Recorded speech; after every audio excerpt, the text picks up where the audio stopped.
45, aún así el Cisne Negro sigue siendo la guerra en Israel, la guerra entre Israel y el grupo terrorista Hamás. Gustavo Ariztegui, muy buenos días. Muy buenos días. Gracias por acompañarnos. Encantado. Invasión terrestre. ¿Puede llegar a no producirse, tal y como en las últimas horas se ha empezado a mover, o eso no estaría en la cabeza de Netanyahu bajo ningún concepto? Yo creo que el estado de ánimo de la opinión pública israelí es tal que si no se diese la invasión terrestre o la operación terrestre en Gaza, habría un desgaste inmenso del actual gobierno. Ya lo hay. Es decir, no olvidemos que una parte de las acciones que llevan a la actual situación es la división en la sociedad israelí, sobre todo, bueno, no es una división en mitades, es decir, una mayoría de los israelíes estaba en profundo desacuerdo con las medidas legislativas que estaba impulsando el primer ministro Netanyahu para reducir las capacidades y poderes y la independencia del Tribunal Supremo. Si no se produce la invasión o la operación terrestre, habrá una reacción muy fuerte por parte de los reservistas, muy fuerte por parte de los medios israelíes y desde luego la cúpula militar. No creo que fuese posible. Que se module su intensidad, que se retrase en el tiempo, que se trate de conseguir la liberación de más rehenes hasta entonces, pero vamos a ver, son más de 212 según la última contabilidad, menos 2 de esta mañana, 210, es posible que sean más todavía, porque no están contados los de Yihad Islámica. No va a ser posible liberar a 250 personas antes de la operación terrestre. Es decir, que nos podríamos poner en un plazo de un mes. No sé si un mes, no creo. Llevan ya 2 semanas esperando y preparándose. Están los carros de combate y las unidades blindadas de transporte de tropas ya en sus posiciones. Ya han trascendido planes de guerra, y si han trascendido es que no serán así, seamos muy claros. Hombre, algo parecidos a lo que se ha filtrado serán, porque no pueden ser muy distintos tampoco. Dividir Gaza en 2 o 3 sectores y tratar de ir casa por casa. Me gustaría recordar lo que pasó hace algunos años en otras circunstancias similares. Justamente las tropas de élite israelíes, para evitar ser blanco de los francotiradores enemigos, rompían las paredes entre las casas para ir pasando de una a otra y para además evitar el menor número posible de bajas civiles. Obviamente estamos viendo reacciones desmesuradas en diferentes partes del mundo, manifestaciones monstruo, muchas convocadas, fomentadas, animadas y organizadas por la extrema izquierda, europea y americana, y sin embargo tenemos que volver a insistir en un hecho que está ya comprobado de manera fehaciente, y es que Hamás utiliza a los 2.300.000 gazatíes como escudos humanos. Lleva haciéndolo desde que tomó el poder en el 2006. Y cuando además no solo no les permite desplazarse con libertad para dejar un número suficiente de gente en el norte de Gaza, sino que en edificios que están señalados como objetivo militar no permiten que salga la gente. Llegan a incluso cerrar con rejas las salidas de los portales. El otro punto clave estaría en ver la escalada hacia Irán.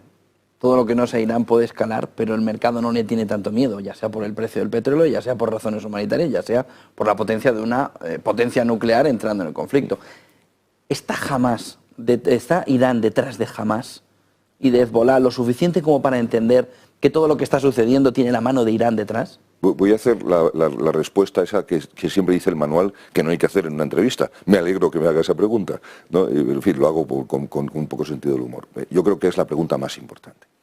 Hemos visto en los últimos días cómo gente normalmente con buen análisis y que normalmente tiene además buena información estaba intentando desmentir la mano de Irán en esta operación monstruosa de terrorismo combinado, con terrorismo masivo, por 2.000 terroristas que no combatientes que asesinaron a 1.500 personas, degollando a bebés, quemando a familias dentro de sus casas, desmembrando a gente antes de matarlos. Esta es la realidad de los hechos. Entonces, estas fuentes estaban tratando de explicarnos que Irán no estaba detrás de la planificación, ejecución y autorización de esta operación terrorista masiva. Cuando uno empieza a ver otras informaciones mucho más matizadas, se da cuenta que había una operación casi coordinada entre el asesor diplomático de Macron, Emmanuel Bon, el antiguo embajador de Francia en el Líbano. Que está hoy en Israel. Que está hoy en Israel. Y Jake Sullivan, el asesor de seguridad nacional de Estados Unidos. Su número 2, McBurk, que es el número 2 para Oriente Medio, fue enviado a la región justamente para tratar de aplacar los ánimos en torno a la posible implicación de Irán. Y esto significaba que los enemigos tradicionales de Irán, que estaban tratando de limar asperezas desde hace algún tiempo con patrocinio chino en ese acercamiento, hablemos de Arabia Saudí, hablemos de los Emiratos Árabes, de Bahrein o incluso de Jordania, pues estaban muy incendiados en contra de Irán, sabiendo que esto estaba poniendo al borde de la guerra la región. Pero justamente los Estados Unidos estaban temiendo que una confirmación por parte de cualquier servicio de inteligencia mundial, o por lo menos un no desmentido de las más importantes agencias de inteligencia, hubiese provocado una intervención de Israel en contra de Irán y hubiese sumido al mundo en la Tercera Guerra Mundial. Entonces, este movimiento diplomático, utilizando una media verdad para tratar de calmar los ánimos, que es un fin posiblemente justificado y honorable. Vamos, que fue la frase famosa de que no hay suficiente evidencia de que Irán está detrás de los ataques. Y esto fue lo que llevó a los americanos a decir, no está comprobado, no podemos confirmar que Irán esté detrás de las noticias. Entonces utilizaron sus canales a través del New York Times para decir, oiga, es que les pilló por sorpresa, pero inmediatamente después, esto fue el 13 de octubre, inmediatamente después, el 19, el New York Times tuvo que publicar un artículo muchísimo más matizado, no diciendo que los iraníes habían sido sorprendidos, sino que no se podía comprobar de manera fehaciente. ¿Cuáles son los siguientes pasos? Hemos visto la entrada de Qatar, ayer junto con Egipto, negociando, intermediando para esos dos rehenes. ¿Qué papel juega Qatar en todo esto? Yo creo sabiendo que está el dinero allí. Es muy interesante la personalidad las motivaciones de uno y de otro. Egipto es el país árabe más importante en número de habitantes, influencia política, influencia cultural en el mundo árabe y es obviamente el primer país que estableció relaciones con Israel en el año 79. Es el país que tiene, el único país árabe que tiene fronteras físicas con la Franja de Gaza. Y después, que además, no olvidemos, Hamás es un producto de la hermandad musulmana. Y el mariscal al-Sisi, el presidente de Egipto, es un enemigo jurado de la hermandad musulmana. Es el que dio el golpe de Estado para quitar al sujeto extravagante, por decirlo en términos suaves, el ya fallecido expresidente Mursi, con lo cual la intervención de Egipto es la intervención del enemigo jurado, mediando sí, pero desde la posición de hostilidad. Y la mediación de Qatar es completamente distinta. Qatar mantiene abiertas las oficinas de los talibanes por una parte y Hamás por otra, a petición de los Estados Unidos, y esto está comprobado, desde la administración de George Bush hijo, porque necesitaban esos canales traseros, esos canales informales, para poder tener algún tipo de relación o de mandar mensajes o de contacto informal con los unos y con los otros. Es decir, muchas veces Qatar se ha traído las iras de sus vecinos o de otros países, pero concretamente en estas dos cosas, los talibanes y Hamás, es una petición directa de los Estados Unidos. ¿Puede sostener Estados Unidos estas dos guerras o un mundo en guerra en el que se va viendo ya no solo estas dos guerras, está Armenia, hay mucha tensión alrededor de Taiwán, China, se ve cómo esa fotografía se va extendiendo? ¿Puede Estados Unidos mantener o es un movimiento hacia intentar atacar precisamente esa hegemonía estadounidense mediante que un cambio de época en el que China pueda ascender a la primera posición mundial, no solo económica, sino hegemónica, sea a través de un mundo en guerra, como lo fue para Reino Unido en la Primera Guerra Mundial? Bueno, yo creo que van a pasar bastantes décadas antes de que Estados Unidos de verdad deje de ser la potencia mundial, por lo menos en términos militares, para que lo tengamos claro. Vamos a ver, se habló de la decadencia inevitable de Estados Unidos en los años 80, a finales de los 70, con el mandato del presidente Carter y al principio del mandato del presidente Reagan, cuando decían Estados Unidos no se puede recuperar de los problemas derivados de la crisis del petróleo de la guerra del Yom Kippur, octubre del 73, iniciada en el 74, como muy bien decías. Sin embargo, se consiguió, porque Estados Unidos se reinventó económicamente, haciendo desplazar los sectores económicos que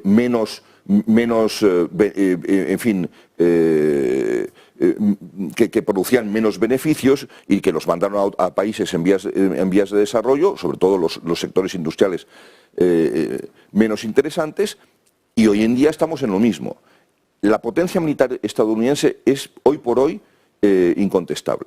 Es verdad que China ha mejorado extraordinariamente sus capacidades militares, sobre todo navales, es decir, con botadura de barcos prácticamente todas las semanas, y que tienen ya por fin portaaviones y un arma embarcada muy importante, y con esa proyección de fuerza agresiva en el mar de la China del Sur, con la creación de atolones artificiales, con bases aeronavales, puertos y bases aéreas.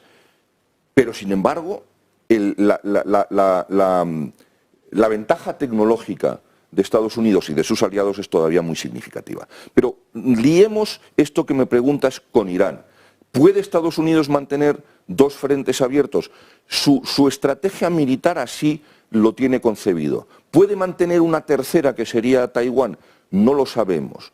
También es verdad... Pero una segunda que incluya a Irán de manera directa. Ahí está. Es decir, si se puede cerrar la crisis de Gaza en pocas semanas, que es lo que todo el mundo quiere, señalando a Irán, porque justamente lo que hay que hacer es no cerrar los ojos ante la nefasta influencia de Irán en Oriente Próximo y en el mundo entero.